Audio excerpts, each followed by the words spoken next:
लोग question number 20 से हम लोगों ने शुरू करना है। Question number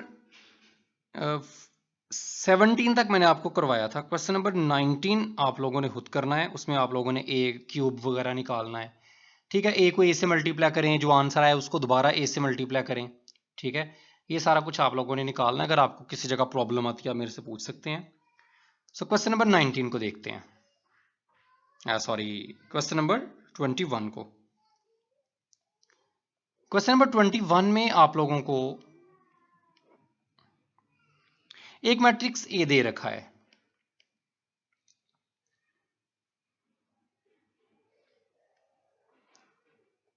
three two one one.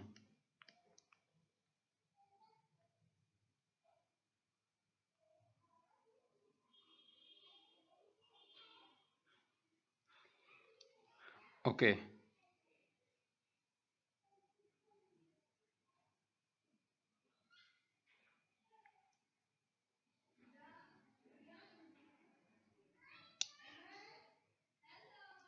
आप लोगों ने आपको उसने एक पी ऑफ एक्स भी दे रखा है। पी ऑफ एक्स दे रखा है x-2।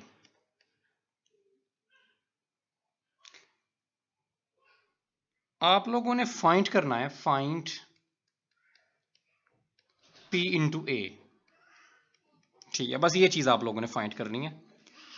पी ऑफ एक्स उसने डिफरेंट तरीके से डिफाइन किया, तो मैं एक पार्ट कर देता हूं, बाकी आप लोगों ने खुद करना है। सो सोल्यूशन की तरफ आते हैं। पी ऑफ ए, ये चीज सिंपल एक्स की जगह पे ए आ जाएगा बस। एक्स की जगह पे क्या आएगा? ए -2, वैसे का वैसे ही। सो ए आपको क्या दे रखा है? 3 2 1 1 और -2। ठीक है, सो ये इस तरह से आ जाएगा। इसी तरह आपने जो आपका अगला क्वेश्चन भी है उसको भी सेम आप इसी तरह से पी एक्स स्केयर जो भी है, सो उस मैट्रिक्स का स्केयर आ जाएगा। उस मैट्रिक्स का स्केयर निकालने के लिए आप उस मैट्रिक्स को सिंपल 2 दफा मल्टीप्लाई करोगे। ठीक है, इसी तरह इसका जो बाकी जो पार्ट्स हैं जितने भी, थ्री से सी वाले पार्ट में एक्स क्यूब है, -2x है, तो जिधर जिधर भी आपके पास x है उधर उधर आप a लगा दोगे। a की जगह पे ये वाला मैट्रिक्स आ जाएगा। और अगर a क्यूब है तो a को 3 दफा मल्टीप्लाई करना पड़ेगा। अगर a की पावर स्केयर है तो a को 2 दफा मल्टीप्लाई करना पड़ेगा। फर्स्ट पार्ट में आपको सिंपल a है तो ऐसे ही आ जाएगा। क्वेश्चन ये है कि माइनस कैसे किया जाए। a -2 है, इसको कैसे 3 में से। सो इसके लिए ये बस स्टेप इंपॉर्टेंट है, ये सभी क्वेश्चन में चलेगा, एक जैसे ही आएगा। तो हम ये करेंगे कि हम इस 2 के साथ खुद से लिख देंगे आइडेंटिटी। आइडेंटिटी तो किसी भी जगह पे लिखी जा सकती है ना। सो हम इसको लिख देंगे 3 2 1 1 -2 और आइडेंटिटी की जगह पे आ जाएगा 1 0 0। 2/2 का है तो 2/2 की आइडेंटिटी। सो 2 अंदर मल्टीप्लाई होगा, 2 1 2 2 0 0 2 0 0 2 1 2 और बाद में इन दोनों को माइनस किया जाएगा। बहरहाल वेरी सिंपल। आप इसके सारे के सारे क्वेश्चंस जो हैं वो इजीली कर सकते हैं, इसके सारे पार्ट्स, कोई इसमें प्रॉब्लम नहीं है। सो अगले क्वेश्चन की तरफ आते हैं।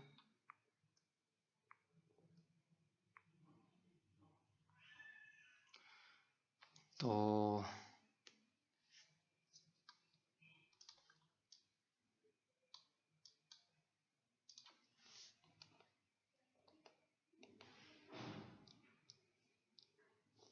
ठीक है, क्वेश्चन नंबर 23 से 24 तक आपको ए दे रखा है।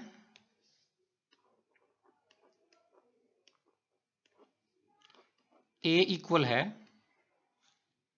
3 2 1 1, सॉरी ए सी बी डी, ये ए मैट्रिक्स दे रखा है। बी मैट्रिक्स आपको दे रखा है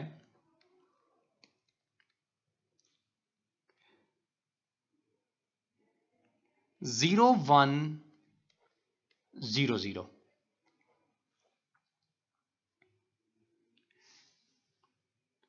बहरहाल सी मैट्रिक्स भी दे रखा है, लेकिन हम फिलहाल सी को नहीं लिखते, हम सिर्फ ए और बी को लिखते हैं। चले मैं सी को भी लिख ही देता हूं।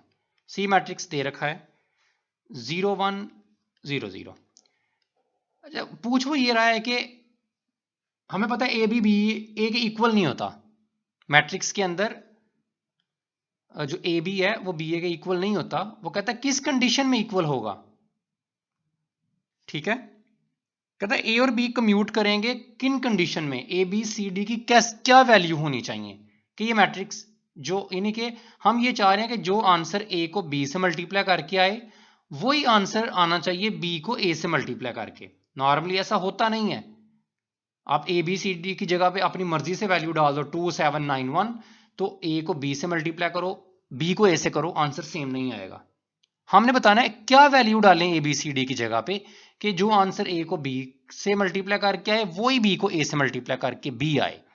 तो हम ये चाहते हैं A B equal to B है। अच्छा, ए क्या दिया है उसने, ए सी बी डी।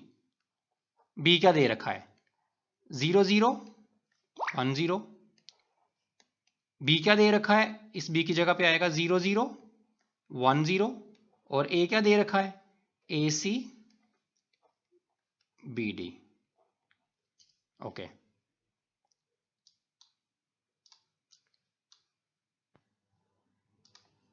तो इन्हें मल्टीप्लाई करते हैं। First row first column 0 plus 0 0 ही आएगा। First row second column A plus B into 0 A आ जाएगा। Second row first column C 0 0 D 0 आएगा। Second row second column C1 C plus D into 0 वो 0 ही आएगा इक्वल टू। इनको भी मल्टीप्लाई करते हैं। First row first column 0 plus c c आ जाएगा, सी आ गया। First row second column 0 into ये डी आ गया।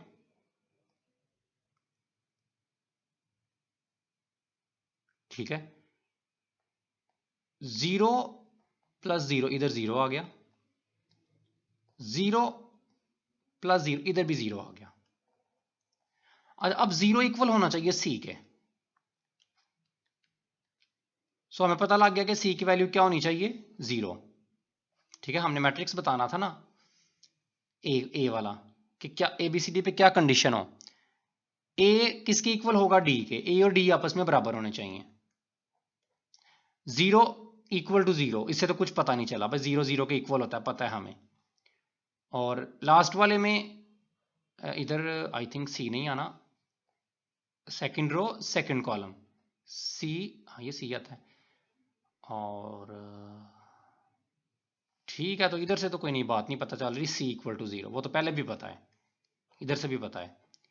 सो मैट्रिक्स क्या बना ए वाला, ए बी सी डी था ना, तो ए और डी की वैल्यू सेम होनी चाहिए। सो ए पहले ए आ गया, बी। अच्छा, बी के बारे में कोई इंफॉर्मेशन नहीं मिली हमें, ये क्या बात है, कुछ मिस्टेक है। दोबारा से देखते हैं। First row first column 0 plus 0 इधर तो 0 आ गया। First row second column A1 A plus 0 तो ए आ गया। C0 0 D ये 0 आ गया। C1 C प्लस इधर तो C आ गया, इधर तो B बचता ही नहीं है भाई। इसमें 0 प्लस C आ गया, 0 प्लस D आ गया, 0 प्लस 0 आ गया, 0 0। बट B के बारे में कोई इंफॉर्मेशन नहीं मिल रही। सो A की वैल्यू D के बराबर होनी चाहिए। सो A B C की वैल्यू होनी चाहिए थी 0 और D की वैल्यू बराबर होनी चाहिए A के। सो इधर भी A आ गया। सो मैट्रिक्स बन गया A B 0 A। But what about a की वैल्यू क्या होनी चाहिए, हमें इसके बारे में कोई इंफॉर्मेशन नहीं मिली।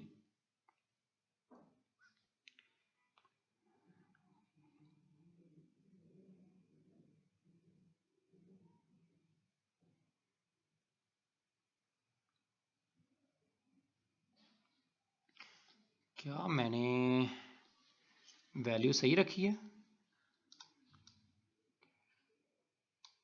बी मैट्रिक्स आपको जो दे रखा है उन्होंने 0 1 0 0,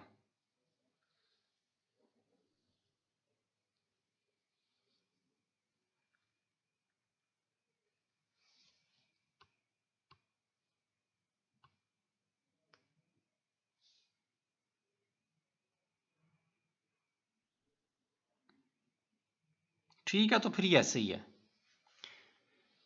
हमारे पास यही कंडीशन है कि ए डी के बराबर हो और सी 0 हो। अगर ये कंडीशन पूरी होगी तो आपका मैट्रिक्स कम्यूट करेगा। हमें बी के बारे में कोई इंफॉर्मेशन नहीं मिल रही। इसी तरह आपने इसका अगला क्वेश्चन भी करना है। ओके,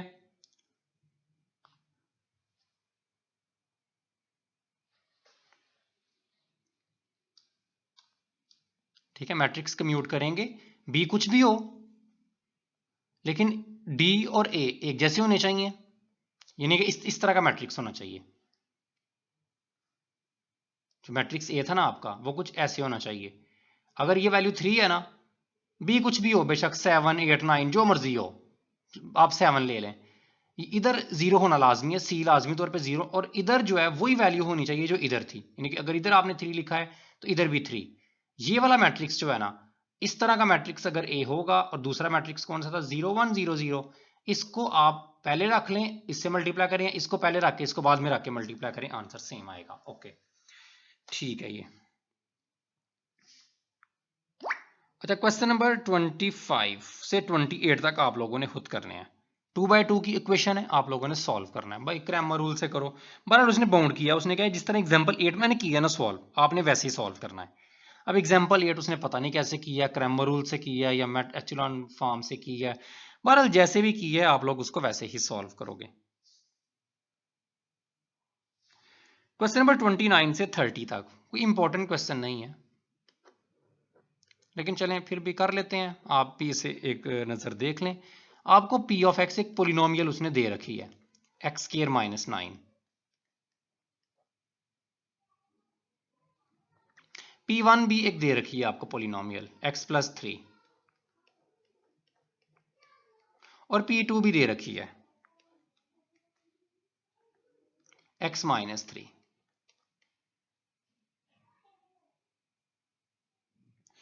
तो आप लोगों ने वेरीफाई करना है कि पोलिनोमियल a जो है, ठीक है, आपने वेरीफाई करना है। Verify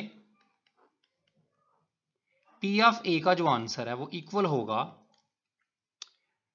p of p1 a p2 a के।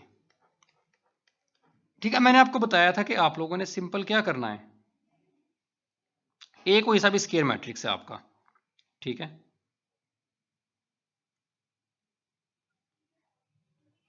आप लोगों ने मैट्रिक्स लेना एक्सरसाइज नंबर 21 से। 21 वाले क्वेश्चन से आप लोगों को ए उसने उधर दे रखा है। तो वेरी सिंपल है ये। पहले पी ऑफ ए को निकालते हैं। पी ऑफ एक्स उसने दे रखा है ना आपको, एक्स स्क्वायर माइनस 9, ठीक है, ये उसने स्टेट किया है। अगर मैं एक्स की जगह पे ए पुट कर दूं तो ये बन जाएगा ए का स्क्वायर माइनस 9। मैं बोला था इसके साथ आप आई लिख लो खुद से। तो आप ये करेंगे कि ए का स्क्वायर, यानी कि ए को ए से मल्टीप्लाई करना है, माइनस 9, और आई की जगह पे आएगा 1 0 0 1। ए उसने दे रखा 21 क्वेश्चन में, सो देख लेते हैं 21 में क्या दे रखा है उसने। 3 2 1 1, 3 2, ये ए की वैल्यू दे रखी है उसने, 3 2 ए स्क्वायर ये बनेगा। इनको मल्टीप्लाई करो, अंदर से 9 को माइनस करो। अब इसमें p1 a, इसमें a प्लस 3 करो, 3i, इसको भी करो, और उन दोनों को आपस में मल्टीप्लाई करो, दोनों मैट्रिक्स को, सेम आंसर आएगा। सिंपल आपकी वेरिफिकेशन आ जाएगी, कोई इसमें इतना मुश्किल काम नहीं है। क्वेश्चन नंबर 31 इंपॉर्टेंट क्वेश्चन है।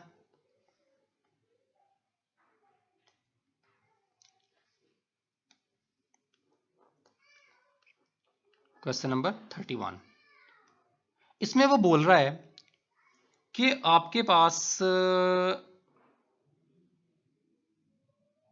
एक एग्जाम्पल दें कि a प्लस बी का स्क्वायर, सॉरी ऐसे नहीं है, a plus B into A minus B, ये नहीं equal A square minus B square. भाई ये कभी भी इक्वल नहीं होते, कभी भी का मतलब है अक्सर इक्वल नहीं होते, समटाइम हो भी सकते हैं जब ए और बी कम्यूट कर रहे हो। वो कह रहे एग्जाम्पल दो 2/2 में से कि जब ये नहीं इक्वल, तो भाई कोई एग्जाम्पल ले लो, 2 7 5 4, एक मैट्रिक्स ए ये ले लो, और बी आप ले लो 3 2 1 7 9, ये बी ले लो। ए में बी को प्लस कर लो, उसका आंसर ए में से बी को माइनस बी कर लो, उन दोनों का जो आंसर है उन दोनों को आपस में मल्टीप्लाई करो, फिर ए को ए से मल्टीप्लाई करो, बी को बी से मल्टीप्लाई करो, जो आंसर आया उनको माइनस करो। भाई आंसर सेम नहीं आएगा, भाई आपने कहा मैंने एग्जांपल दे दी। Question solve. क्वेश्चन नंबर 31 के सेकंड पार्ट में कहता है क्या वैलिड फार्मूला है इसका, इनको कैसे मल्टीप्लाई कर सकते हैं आप। ठीक है 32 में वैलिड फार्मूला यही है कि पहले ए से मल्टीप्लाई होता है, आ गया ए स्क्वायर, फिर ए बी से मल्टीप्लाई होता है तो plus minus minus minus A B,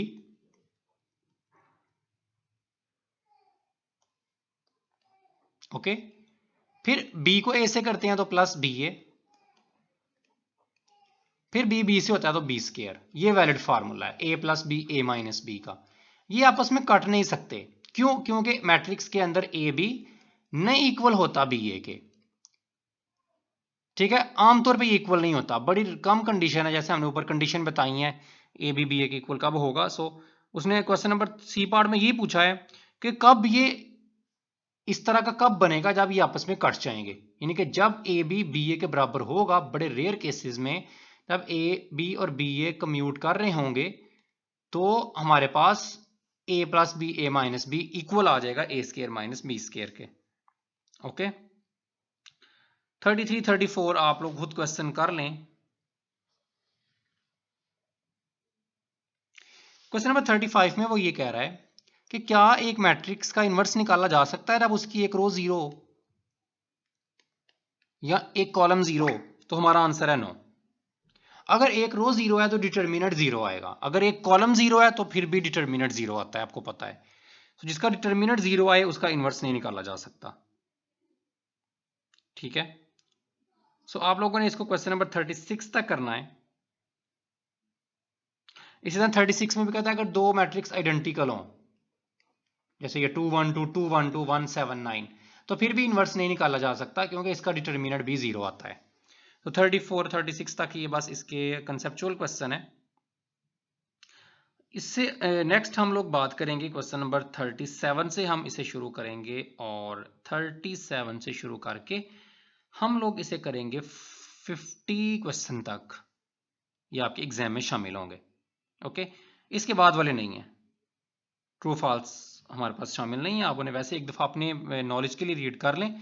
सो इसके बाद वाला लेक्चर जो होगा वो हमारा इसी टॉपिक पे होगा, इसी एक्सरसाइज में से होगा, और 1.5 जो होगा वो मेरे पास आ जाएगा मैट्रिक्स इनवर्स निकालना रो कॉलम ऑपरेशन के साथ। ठीक है, 1.5 सारी की सारी उसी पे है, और 1.7 भी आई थिंक आपकी इंक्लूड 1.6 के बाद आपके पास 1.6 है, और 1.6 के बाद आपके पास 1.7 भी है। हम 6 करेंगे, उसके बाद 7 करेंगे, उसके बाद मैट्रिक्स ट्रांसफॉर्मेशन इंपॉर्टेंट है, उस पर हम लोग पहुंचेंगे।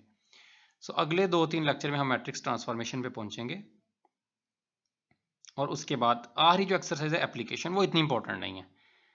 आपका जो मिड टर्म है वो चैप्टर नंबर 1 से ही आएगा ऑब्वियसली। सो 1.4 हम लोग कल के लेक्चर में कंप्लीट करेंगे। 1.5 जो है इसे आप लोग खुद करेंगे, ये आप इसे असाइनमेंट आपकी इसमें से हो गई। मैं आपको 1.6 करवाऊंगा। हाँ, मैं आपको बताऊंगा ज़रूर कि इन्वर्स कैसे निकालते हैं। किसके ऊपर है 5, मैं एक मिनट देख लूँ पहले इसे, यह है किस टॉपिक पे है, उसके बाद ही मैं आपको जो है ये अवार्ड करता हूँ असाइनमेंट, आपसे होगी या नहीं। 1.6 में आप लोगों ने इक्वेशंस को सॉल्व करना है, सिस्टम ऑफ लीनियर इक्वेशन को, ऑगमेंटेड मैट्रिक्स बनाने, चलो वो तो मैं करवाऊंगा। ठीक है, 1.5 में आप लोगों ने इनवर्स निकालना है। ठीक है, एक्सरसाइज आप लोग खुद करेंगे 1.5। ठीक है, वो प्रेजेंटेशन होगी, असाइनमेंट टाइप आपकी होगी, लेकिन मैं आपको बताऊंगा ज़रूर कि आपने रो इनवर्स, एक मैं लेक्चर बनाऊंगा जिसमें मैं आपको बताऊंगा कि इनवर्स कैसे निकाला जाता है रो कॉलम ऑपरेशन करके। वैसे तो एफएससी 3.4 का आखिरी क्वेश्चन इसी पे है, लेकिन फिर भी चले अगर आप वो आमतौर पे नहीं करवाई जाती तो मैं आपको एक क्वेश्चन करवाऊंगा और एक क्वेश्चन करवाने के बाद बाकी पूरी एक्सरसाइज आप लोगों ने खुद करनी है। हम लोग 1.6 करेंगे, 1.5 बाकी सारी की सारी आपकी असाइनमेंट और प्रेजेंटेशन के लिए होगी। सो अगले लेक्चर में मिलते हैं हम लोग, तब तक के लिए अल्लाह हाफिज।